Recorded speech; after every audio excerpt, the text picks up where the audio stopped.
Сите затвори во Македонија се преполни, во нив се сместени повеќе затвореници отколку што собира нивниот капацитет.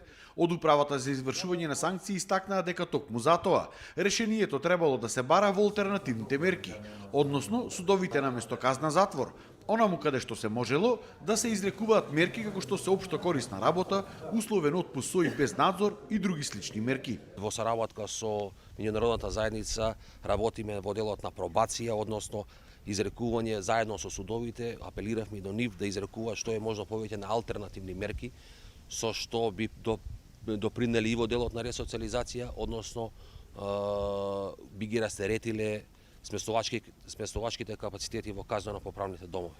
Во сите затвори во Македонија моментално се сместени над 2000 осуденици. И во Прилепскиот затвор има 11 затвореници повеќе од капацитетот. Вкупно таму се сместени 119 лица. Може би одредени механизми кои што користат ги нуди законот за пробација, дел од овие осудени лица може би можеле да се дислоцираат од зидовите затворски и да се релаксира самиот затворски систем. Од Европската унија пак се уште сметаа дека условите во македонските затвори се лоши и дека е потребно нивно значајно подобрување. Условите во затворите во државата навистина се многу тешки и според оценките на Комитетот за чување на татура на Советот на Европа, тие може да се во одреден случај да се дефинираат и како несоодветно постапување.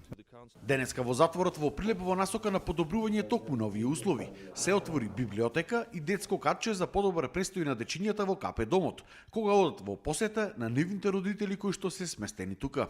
Им помогнат на осудените лица во задржување на нивните врски, на нивните семени врски, како и ќе се олесни нивната интеграција, од која ќе ја ослужат казната.